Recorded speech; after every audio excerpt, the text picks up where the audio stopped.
Alright, Shalom. I like to say Kolo wa Hawala, which is all praise, honor, glory to in Hebrew to Yahweh, Ba'Shem, Yahweh Shai, Ba'Shem, Rakar Kadash, double answer, Pastor, Elsa, Great Millstone. Blessings go out to the elect, few sisters and the Israelite foreigners that's waking up and doing learning truth. I got a quick lesson. Alright, go to this article about this guy that you see on the screen right here. His name is Peter Hotez. And it says Peter J. Hotez is an American scientist, a pediatrician, pediatrician, so I can't pronounce that, and advocate in the fields of global health, vaccinology, and neglect tropical disease control. Yeah, just a little information about him. This guy went to Yale University,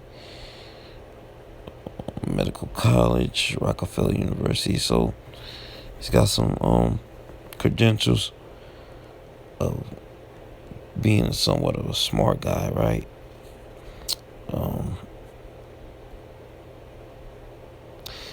But this the article I want to focus on. Just gave you a little information about that guy, right? Dr. Hotez on what feeds vaccine refusal, anti-science aggression. It says Peter Hotez, PhD, knows firsthand about the dangers of what he referred to as anti-science aggression. Dr. Hotez has been openly mocked on cable TV news for his science-backed views of the C-19 pandemic, views that ultimately turned out to be true, such as his prediction that there would be a unticked C-19 cases in the summer 2021 across the southern U.S. and into Florida.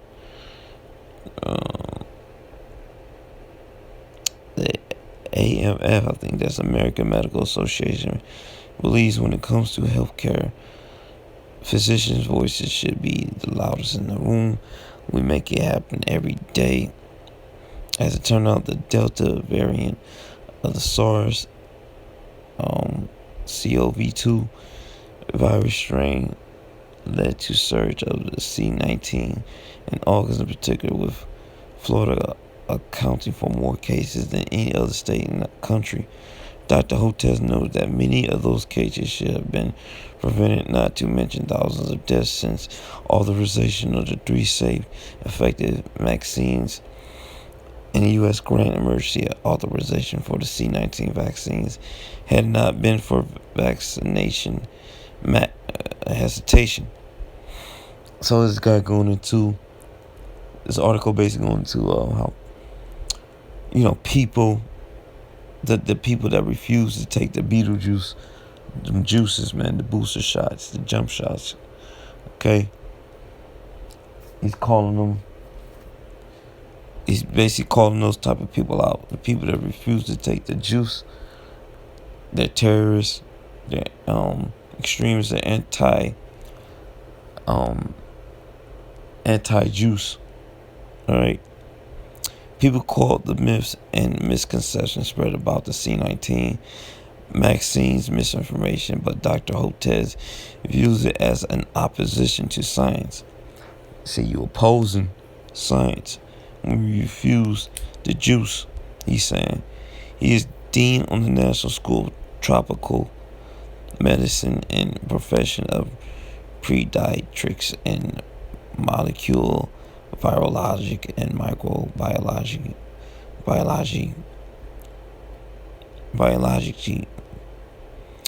at Baylor College of Medicine. He talked about this anti-science aggression and what medical professions can do to offset it as part of a virtual education section.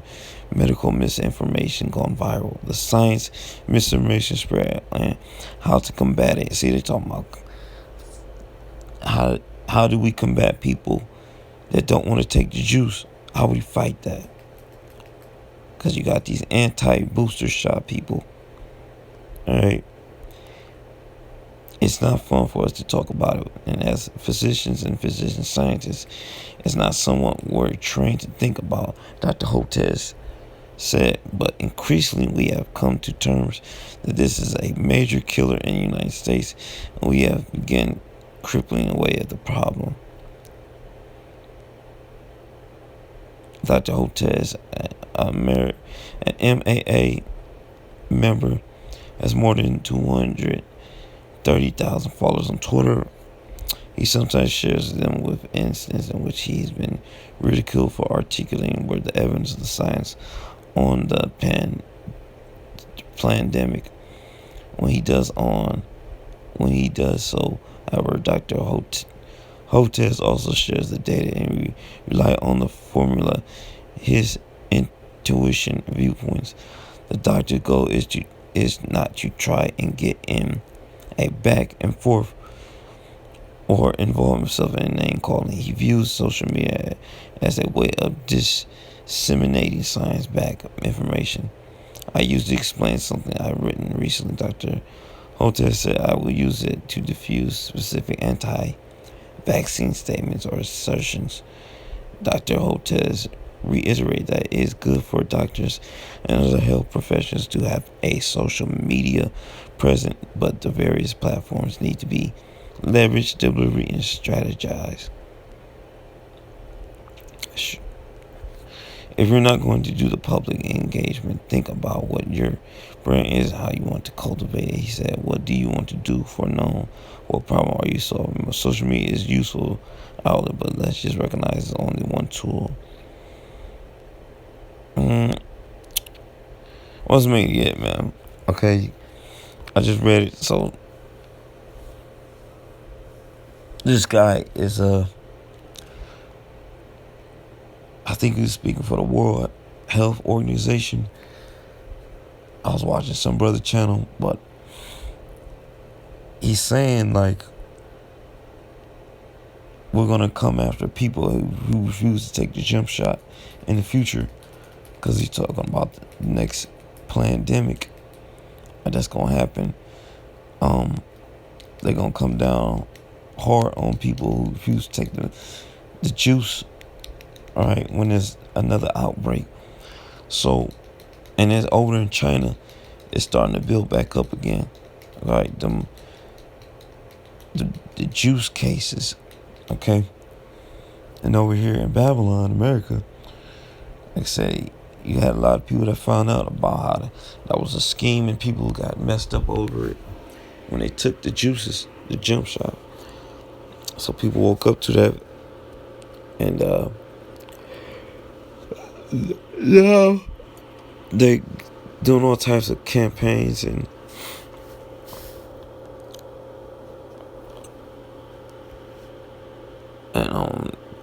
having plans how do we deal with these people that don't want to take the jump shot, man? Because it's gonna be a major revoke against those juices, man. If they try to make people take them. Because like I said, people then woke up to the fact that it was a trick. A lot of people. All right. Because the next pandemic is coming. And it's going to get even uglier than it was before. They're going to be way more relentless than last time. All right. But it's just showing you this man. It's the devil. All right. Going to scripture, Psalms 10 and 5. It says, his ways are always grievous. Who's that? Edomites, Esau. Thy judgments are far above out of his sight. And as for his enemies, he puffeth at them. Right? His ways is always grievous. So when you're dealing with these Edomites, there is no fair and square way. It's his way, the highway. Okay? He's always going to give you shit in the stick. And you always going to fall short when it comes to him. If he can't be on top and running things, then it ain't right if it ain't white, as they say. So there's no reasoning with this man. You gotta lock his ass up or put him to death. And that's what's gonna happen in the future. Both of those things gonna happen when we get into power. Okay? Micah 2:1 says, woe to them that devise iniquity and work evil upon their beds. When the morning is light, they practice it because it's the power of their hand. And that's an example of them practicing iniquity. So they devise it. They plan it out. They strategize, brainstorm. All right, they come up with the blueprints on what they're going to do to perpetuate killing people, or should I say murder. That's all this man think about is bloodshed. All right, this guy's cold-hearted, merciless. He don't give a damn. He loves, Scripture say he loves his blood. That's why blood's gonna pursue his ass. All right. So yeah, that's what they're doing, man.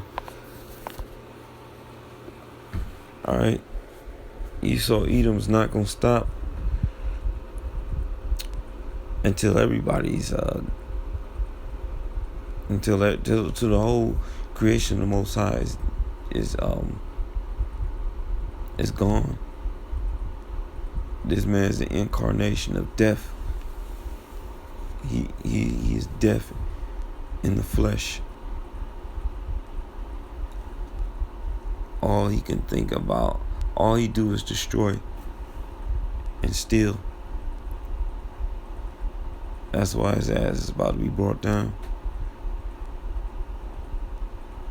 The Lord gotta stop him, man.